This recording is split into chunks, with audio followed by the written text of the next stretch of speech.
I know exactly what you're thinking, not another F1 YouTuber ranking the drivers at the mid portion of the season. I mean, oh my god, I mean, what kind of video is this? But yes, I am going to be ranking the drivers and kind of giving my thoughts in terms of where they stack up going into the second half of the season or post the summer break. Now, I was meant to do this video a little bit earlier in the summer break, but I got caught up with some other videos, some other kind of content and things going on outside of YouTube. So yes, this is a little bit late, and we are of course just a few days away from the beginning of the Belgium Grand Prix kind of race week as well. So yeah, definitely left this one till late, but nevertheless we are finally here, and I'm going to be ranking the drivers on a custom tier list that I've made. Now, as always, I'll leave the link in the description box down below for you guys to do it as well, and tag me maybe on Instagram or Twitter so we can see how kind of my tier list compares to yours.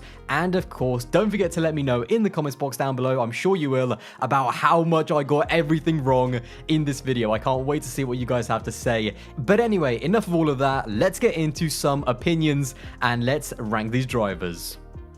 So here is the tier list that I have created. Now, in terms of the actual tiers themselves, I mean, they're pretty self-explanatory, as they always are on my channel. At the top, I've got flawless, and then working down, I've got close to perfect, strong but mixed, we've got okay, nothing to say, and then had a shocker. So yes, let's get into this one. And of course, I've got all of the 20 drivers randomly assorted. So let's begin with Valtteri Bottas. Now, I know exactly where I'm going to put him. I'm going to put him at okay, because considering how long he's been at Mercedes, he's obviously very well integrated into that team, and also the pressure that was on his shoulders because, of course, as I'm recording this video, George Russell still has not been confirmed as a Mercedes driver. As you can tell, I'm a little bit fuming at that, but it's not that I want to see Bottas kind of be dropped by Mercedes. It's that he's had his time at Mercedes. He's had a lot of success there. He's had loads of podiums, quite a few poles, also a few wins. It's not like a bad thing that he's going to look back on his career if he does get dropped. Obviously,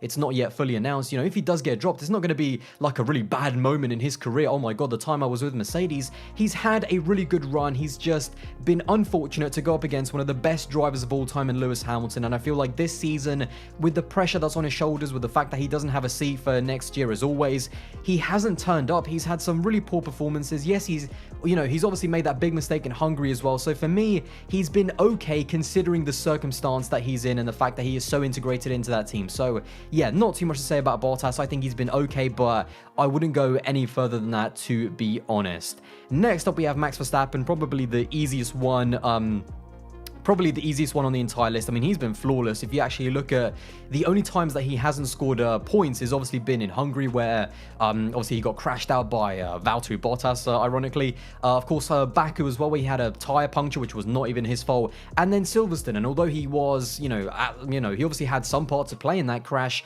he also wasn't, in my opinion, kind of the 100% guilty party. So he's been close to flawless. I mean, what he's done so far, finally the first season in Formula 1 where he's had a championship contending car, and I think the best car on the field. I think Hungary was a bit of an outlier, I should say, because Red Bull didn't quite get the setup right. I think Max is going to be still just absolutely bang on it. We're going into some very interesting races. Zandvoort in particular, he's definitely going to turn up for that, and to me, he's been flawless, probably the best driver so far this season, or along with someone else who we're going to get to in a little bit. So yeah, Max Verstappen, he's been flawless, no doubt about it.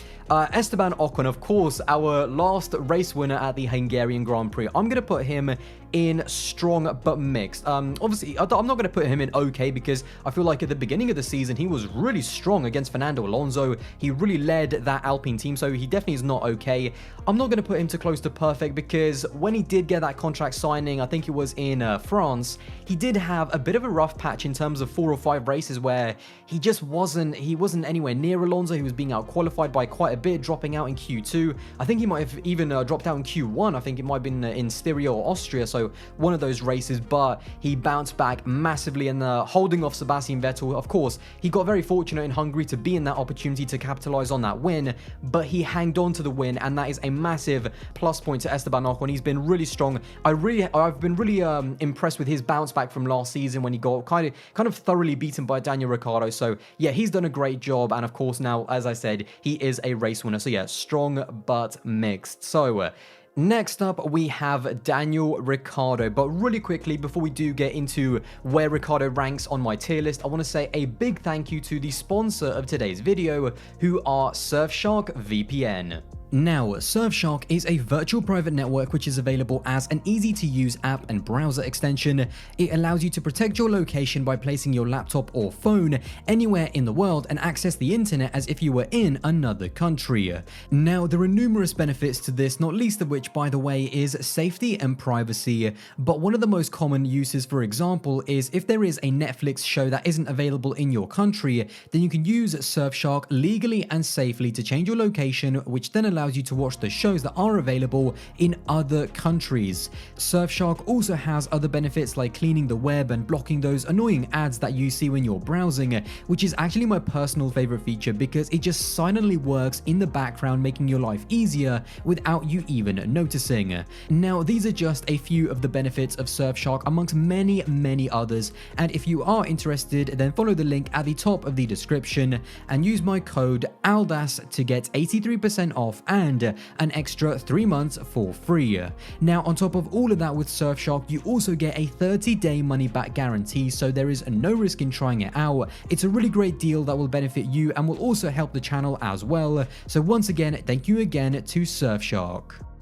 So, Daniel Ricciardo. Now, I am a big Ricciardo fan, there is no doubt about it, but at the end of the day, it doesn't matter how big of a fan I am of any driver. On this channel, I don't BS, I don't kind of like skirt around the problem as if a driver that I like is not doing well and is underperforming. I'm going to say the truth, and Daniel Ricciardo for me is having a shocker. There is no doubt about it, considering the car that he's been given, and I think that what is compounding the problem and making it even worse is the fact that a certain Lando Norris is absolutely smashing it, but we're going to get to Lando a little bit later. Now, of course, we know that the issue is that he's just not gelling with the car. It's a completely different type of package and requires a completely different driving style to what Ricciardo has, and he's just really struggling with it. I don't think it's actually going to get sorted in 2021. I think that going into the second half of the season, he just needs to make sure that he just stays out of trouble and tries his absolute hardest. I think he's just going to have to get through 2021. I don't see kind of, you know, hopefully he can get a podium because there's definitely, you know, the car has that potential. We've seen it with Lando. But yeah, this is a long-term thing, I think, with Daniel. He needs to make sure that 2022 is the big opportunity where he really drives the team in terms of building a great car, which they do have because the McLaren is a great car, but also at the same time, making sure that both of their drivers can maximize the potential of their 2022 car. But, you know, for the rest of the season, I think Ricciardo is just going to have to go through the motions, but yeah, so far there's no doubt that he has had a shocker, and that hurts me to say because, again, I am a big Ricciardo fan. Next up, we have Carlos Sainz, and this is an easy one to me. He is looking at all of the available options. He has been close to perfect because I have been stunned by Carlos Sainz. I mean, he has been one of the best drivers so far this season because when you consider the situation that he was in, and I kind of mentioned this with Bottas, the reason why I've put him to close to perfect is because you've got to realize the situation and what he's surrounded by, because after last year, there was so much negativity at Ferrari after the way they dropped Seb and the fact that that didn't work out and the way Leclerc kind of beat Seb and almost made the team his own. Again, there was so much negativity around Ferrari, around Matteo Binotto, and it would have been so easy for Carlos Sainz to just go into that team, struggle with the car and underperform, and yet again, a bunch of negativity would have gone towards Ferrari. But no, he's used his experience and his speed to just almost stabilize the team and bring so much positivity and so much hope for the future, in the same way that Seb, you know, both obviously we know exactly what happened with that situation, but Seb wasn't able to do that towards the end of 2019 and also in 2020, and just the way Ferrari have bounced back and what Carlos Sainz has been able to do, especially against Charles Leclerc, I think has been just absolutely ridiculous. Getting that very early podium in Monaco was also great, and yeah, Carlos Sainz has just been amazing, and so has Pierre Gasly. I'm also putting him in close to perfect. Now, I don't think that he has been flawless. He did have that kind of collision, I think, with Daniel Ricciardo in Bahrain, and just a few little performances, I think, like in maybe Portimao, where maybe there was more in the car, in my opinion. But other than a few little scrappy performances there and there, mate, Pierre Gasly, he's been smashing it. What more do you want me to say? I mean, the way he's handled Yuki Tsunoda so far, actually, midway through the season, he has had the largest quali gap to his teammate on the entire grid. So he's absolutely dominated his teammate. He has absolutely carried AlphaTauri. I mean, what more do you want me to say about Pierre? I think we're just waiting to see Pierre in a couple of years' time, maybe in his own team, and what is he really going to be able to do in his own team and up against a really strong teammate? That is the big question around him, but there is no doubt that so far, Pierre Gasly and Carlos Sainz as well, both of them have been close to flawless in my opinion. Next up, we have Nikita Mazepin, and when I look at this tier list, I'm going to put him, it's either nothing to say or had a shocker, and to me, I think he's had a shocker because he hasn't been good enough, and although I do understand that, of course, the Haas car is difficult to drive and he is a rookie, I just think there's no getting away from the fact that, and I even mentioned this with Pierre Gasly, that he has been really outpaced, especially outpaced by Mick Schumacher. Currently, Mick Schumacher has like either the third or the fourth highest average qualifying gap compared to his teammate. And again, because both of these are rookies, that's not really good enough, especially because, you know, they're both kind of on the same level of experience. And I feel like he's also only beaten Mick Schumacher twice in the races where they both have finished. And also, I remember in the early part of the season, there was some very alarming gaps between him and Mick Schumacher. I'm talking like 30-second and even like over a minute gaps between the two teammates, and that is very worrying, and that's not good enough. Now, yes, he has closed that up a little bit, but yeah, to me, it's still had a shocker. He needs a big, I mean, we all know why he's in Formula 1, but he still needs to prove that he's capable of being in that team for the long term, and yeah, he needs a big second half to 2021. Next up, we have Charles Leclerc. Now, again, a really easy one, close to perfect. I feel like he's definitely not been flawless. I feel like he definitely fumbled that Monaco win. I know that's a controversial thing to say because, you know, he got unlucky with the reliability, but by crashing in qualifying, he put himself into that position to be unlucky, if that kind of makes sense. So I put that on him, but having said that, Monaco aside, yeah, I mean, races like Silverstone especially, and being there and watching Charles Leclerc, he just has these moments where you're like, if he was fighting for a title and if he had a good enough car, he would be right up there with the likes of Lewis Hamilton and Max Verstappen. But then he does have these kind of races like Monaco and just some little incidents like crashing into Pierre, and I think it was in Styria. So yeah, I mean, Charles Leclerc, we know how amazing he is, and we know that he is going to be undoubtedly a future world champion. But so far in 2021, his peaks have been unbelievably high. Although him and, you know, he's behind, you know, Sainz in the championship. I know that, of course, he also has been unlucky with the Lance Stroll crash in Hungary. But yeah, I feel like close to perfect. That's about where Charles Leclerc belongs in 2021 so far. But yeah, he's been amazing. So yeah, what can you say? Now, next up, we have, oh yes, Sir Lancelot. Now, nothing to say. He's just been...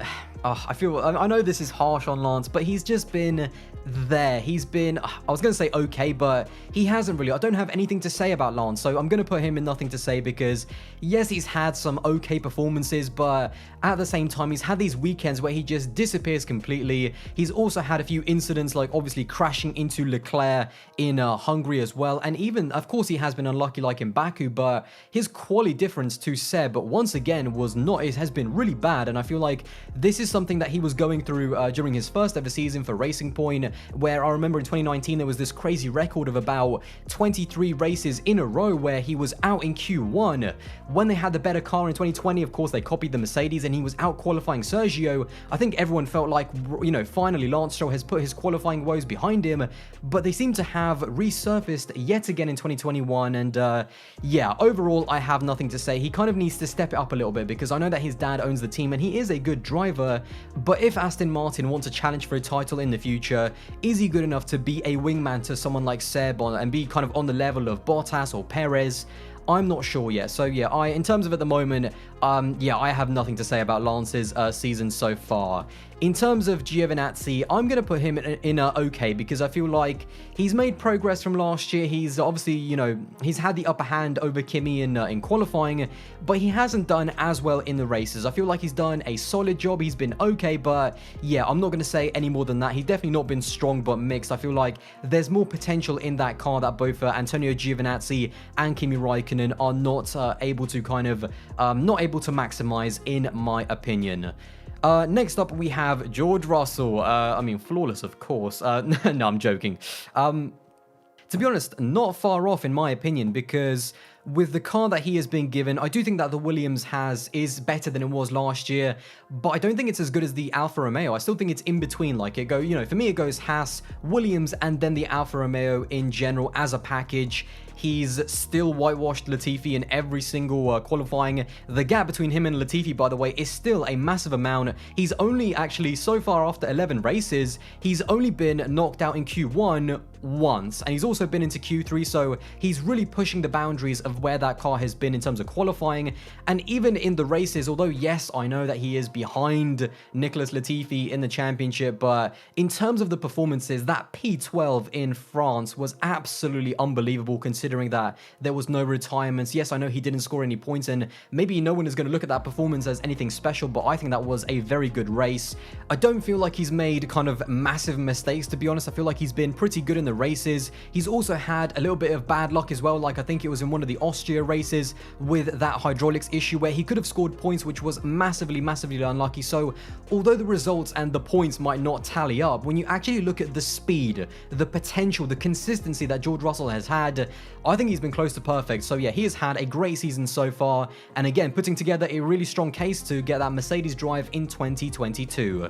Next up, we have Lando Norris, and again, I mean, what more do you want me to say about him? I mean, don't worry, he's not in. I've got something to say about Lando. He's not going to go in there with Lance Stroll. He has been flawless, simple as that. Dominated Daniel Ricciardo both in the qualifyings and in the races. He's P3 in the championship. He's got 2 podiums. He's absolutely smashing it. He would have scored points in every single race except for when he got taken out by Valtteri Bottas. What more do I need to say about Lando? He has been absolutely flawless. And again, the biggest thing, still P3 in the championship. I mean, unless he has the biggest shocker in the second half of this season, I mean, he has easily been my driver of the season so far. And yeah, he is just, I think it's going to continue, to be honest, for the rest of 2021. So yeah, Lando Norris, he has been flawless, full stop. Next up, we have Nicholas Latifi. And in my opinion, I have nothing to say, because when you look at his season, apart from Hungary, and that's the thing, if you kind of rate his season and don't even mention the words Hungary, he has been bad. He has still been whitewashed in every single qualifying so far this season. Obviously, in every single qualifying for the past 1.5 seasons. A massive gap and a massive deficit to George Russell, which is very worrying, by the way. And then even in the races, he's been caught up sometimes with the Haas drivers like Schumacher and Mazepin as well. So he has not been amazing, in my opinion. He really just doesn't have a spark, and he just doesn't seem to be able to take the team forward. Yes, I know once again he has scored points, which is great, and yes, I know that he took advantage of that situation when it kind of dropped into his lap, but except for Hungary, one race does not define your season, and one race does not make the rest of your season obsolete. And for the other 10 races, he just has not been good enough. So maybe some of you think that I'm being harsh on Nicholas Latifi, I don't know, but in my opinion, yeah, he's been kind of he's been there. He's been decent for Williams, but yeah, to be honest, I have nothing to say, and I wouldn't put him in the okay category either, looking at his massive qualifying deficit and some of the poor race performances as well. In terms of Mick Schumacher, I'm going to put him in okay. I feel like he's had a okay start to his F1 career. Yes, he's had a few crashes. That's why I'm not going to put him in strong but mixed. There has been a few kind of bumps and crashes there and there. He's got a big qualifying gap, as I said when I talked about Nikita Mazepin, so he's definitely got the gap. He's definitely got the advantage there compared to his teammate, and he has had some really good performances. I think Hungary was a strong performance in terms of the fight that he showed, even though he is driving that Haas car. I don't think he's been exceptional, and that's why he's not going any higher, but I feel like he's been okay. You know, it's a good start to his career, and I think we're all waiting to see what he would be able to do in a stronger car, and maybe fighting with the likes of Ocon and Gasly in a much better midfield car. Oh boy, Yuki Tsunoda. Now, for anyone that was watching at the beginning of the season or might actually know this, I actually predicted that Yuki Tsunoda would finish ahead of Pierre Gasly in the Drivers' Championship. I am going to hold this L. Yes, we all make bad predictions, and let me know what you think of that prediction. To Yuki Tsunoda to finish ahead of Pierre Gasly, and just remember this was before the season began, but he has had a shocker.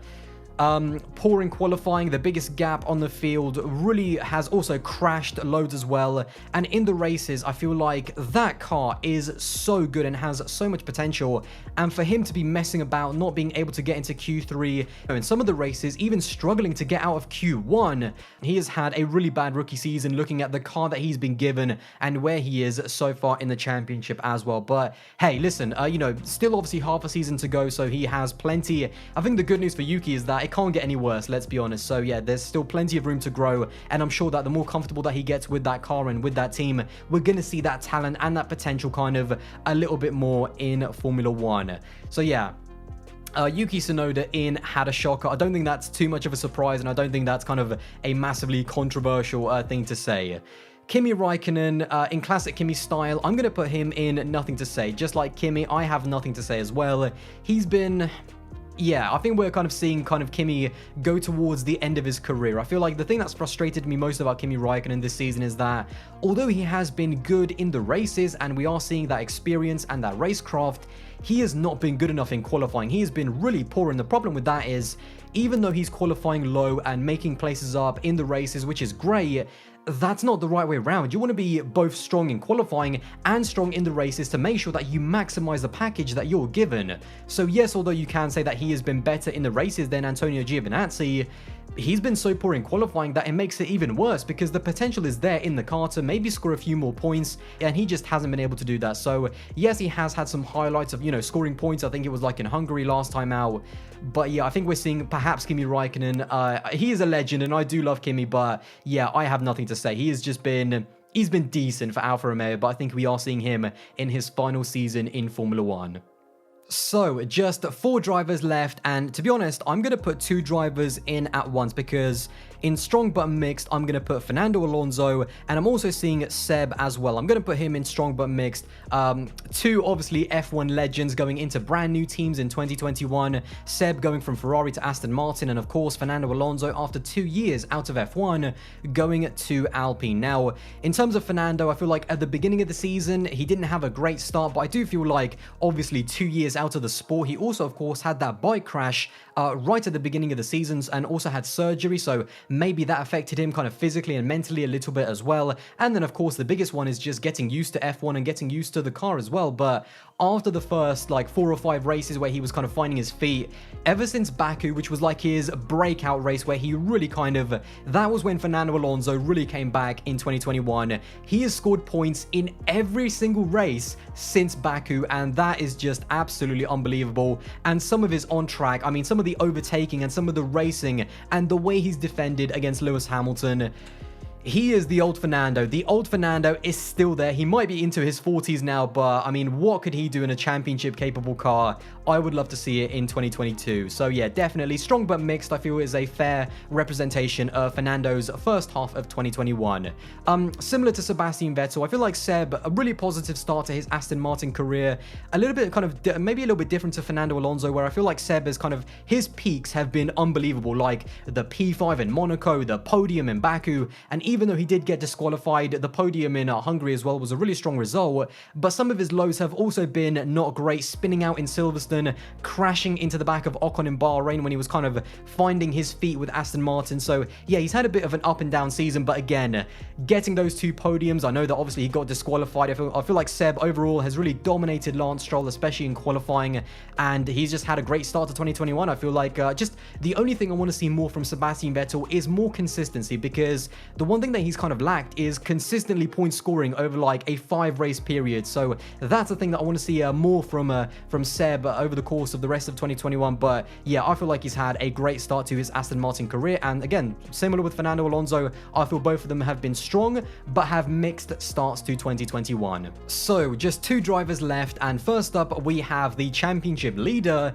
Lewis Hamilton. Now this is an easy one to me, close to perfect. I feel like it's fair to say Lewis, if you kind of rank Lewis Hamilton's season so far in 2021, because he's definitely not been flawless. There has been some scrappy weekends, you know, making a mistake and accidentally hitting the brake magic switch in Baku. I know that it was an accident, but it was still a mistake that he made. Obviously going off in Imola and potentially losing a win and a bit of a scrappy weekend in Monaco as well. But having said that, Lewis Hamilton, we know exactly why he is a 7-time world champion, and he just has this uncanny ability to either make the best out of a bad situation or bounce back from a very poor weekend, and that is exactly what he has been able to do so far in 2021, and his consistency is the reason why so far he is leading the championship. He is nowhere near winning it, however, because him and Max are still going to be absolutely battling it out for the rest of the season. But in terms of rating Lewis in his first half, although he is leading the championship, I feel like close to perfect is a fair kind of evaluation of where Lewis stands at the moment.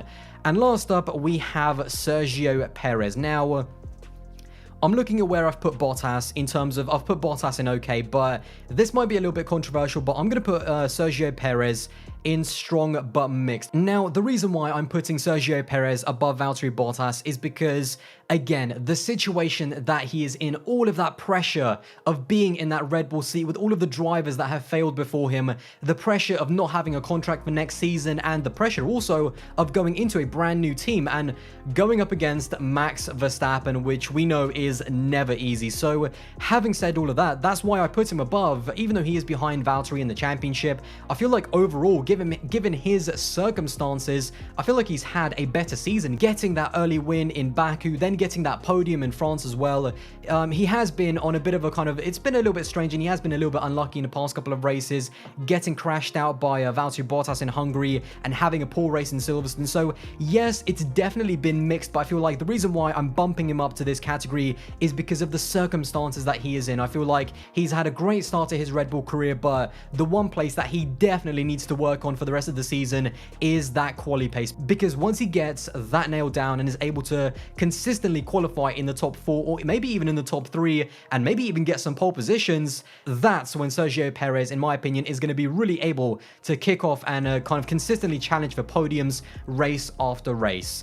Anyway, there you go. That is my tier list ranking. Now, let me know all of your thoughts in the comments box below. Let me know what I got right. And of course, I am sure you're going to let me know what I got wrong as well. And I can't wait to see what all of you guys have to say in the comments below. Now, as I mentioned at the beginning of the video, if you guys want to do the tier list yourselves, I'll have that linked in the description box down below. And once again, a massive thank you to Surfshark VPN. And don't forget to use the link at the very top of the description, or use my code Aldas to get 83% off and an extra 3 months for free as well. So once again, a big thank you to Surfshark VPN.